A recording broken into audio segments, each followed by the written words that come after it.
Just beautiful. This is a good old Mercedes key. Simple, elegant, classy, and effective. So it's a little breezy today. Sorry about that, the trees are making a lot of noise. Hopefully it doesn't come through too bad. But anyway, I've been looking forward to this one for quite some time. This here is probably one of my favorite vans ever made. It's the Mercedes VIANO W639.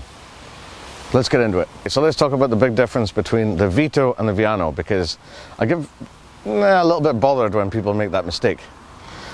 VIANO is the luxury end and the Vito is sort of like the commercial end. The huge major differences with the VIANO is it's much higher spec. You get things like the hydraulic self-leveling suspension, you get the power electric doors, and you get a much nicer interior. The ride quality is far better in the VIANO too.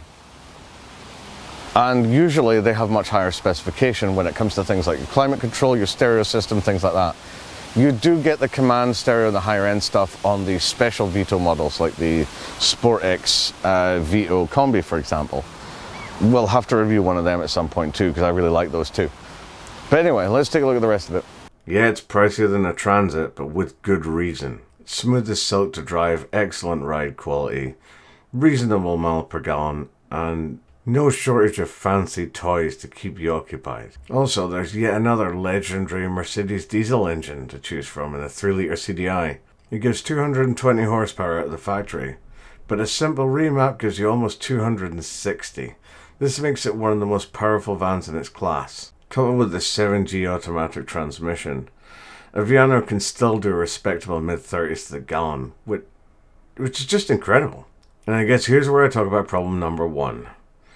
The 3 litres are getting a little bit hard to find, considering the 2.2 still reigns supreme, and it also does in the Sprinter as well, which I find very aggravating. You see, the 2.2 is a bit sluggish, doesn't marry all that well to the 7G automatic gearbox, and embarrassingly gets around about the same mile per gallon as the 3 litres, so why would you bother? The only reason I can think of is the fact that people are ignorant to how good this engine is.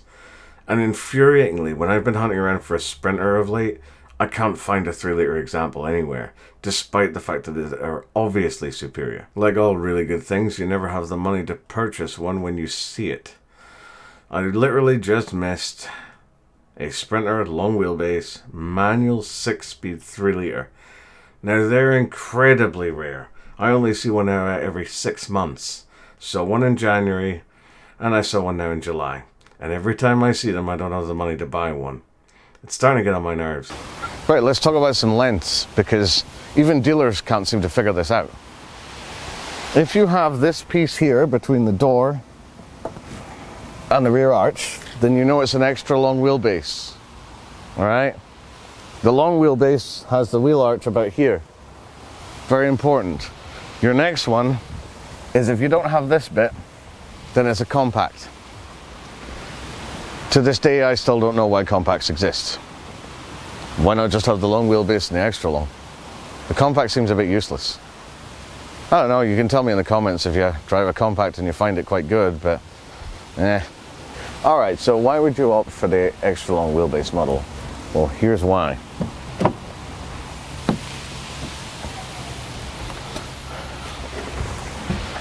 You get plenty of space back here, even with all the seats in the up position. I'll just put myself right back here, so I'm against the back door. Now,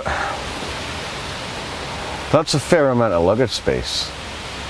I think you would have no problems fitting most things in here. I certainly did when I owned one of these. I would take people out on golf tours, and I would get everything to fit. So I can understand why golf clubs around the place and various chauffeur hire companies always opt for these, because they are really good. T5 may have slightly more luggage space than this, maybe a little bit more than slightly, but it doesn't have the ride quality. Even the T6 Caravel's a bit bumpy compared to this. This is just ridiculously smooth on the road.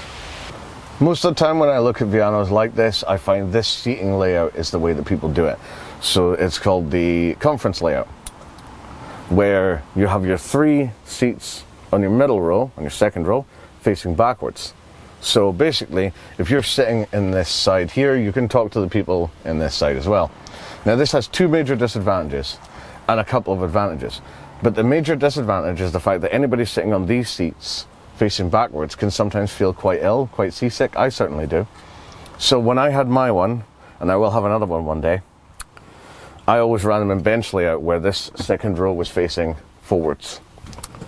But that gave me a little bit of other problems, which I'll discuss in a second. So the other major disadvantage is, in a VIANO, if you don't have a fridge in the front, you can climb from the driver's seat and walk straight back to the second row.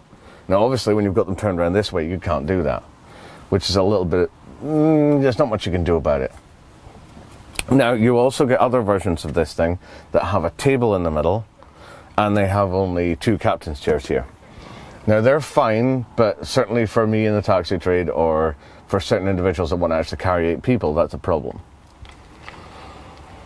Last thing, if you run them in bench layout, you have to fold the seat every time to get people in the back.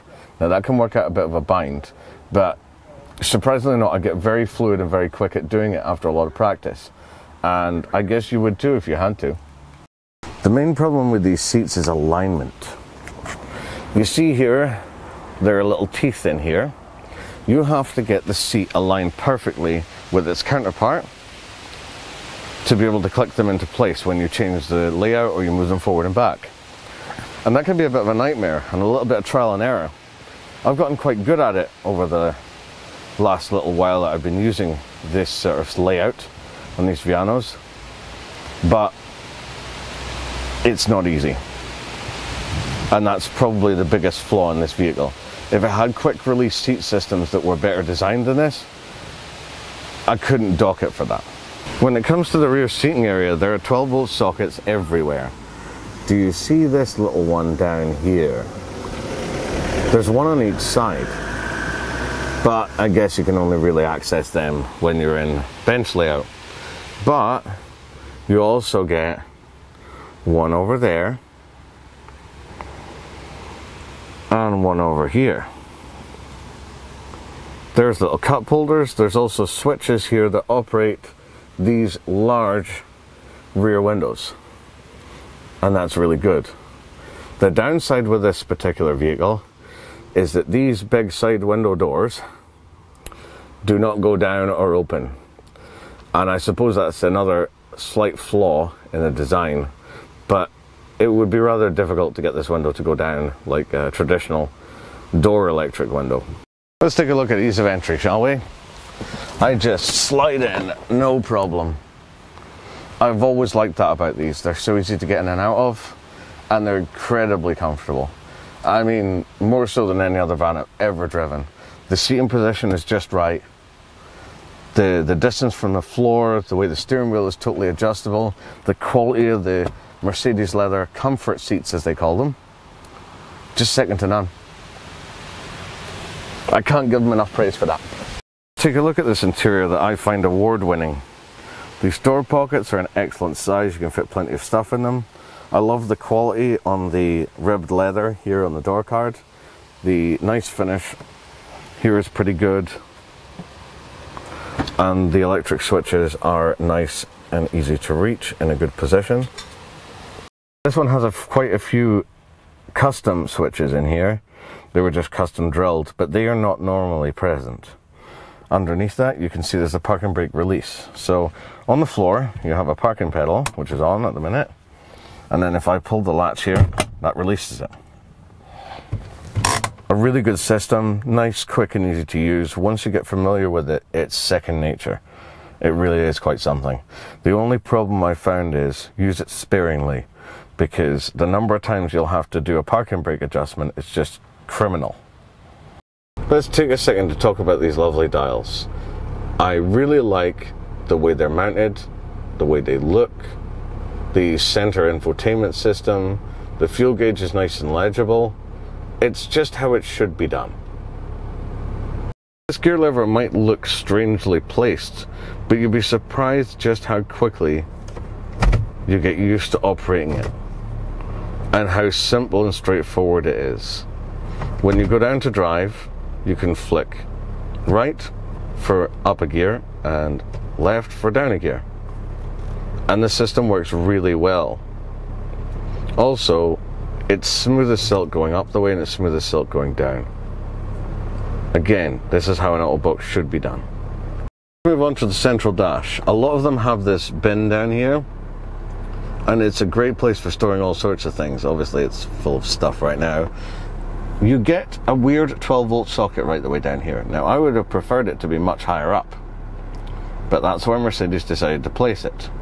Above that you have the ashtray and coin storage with a cup holder, which is nice. Moving up the way we have the command stereo unit, which in some ways is amazing and in other ways is absolutely terrible.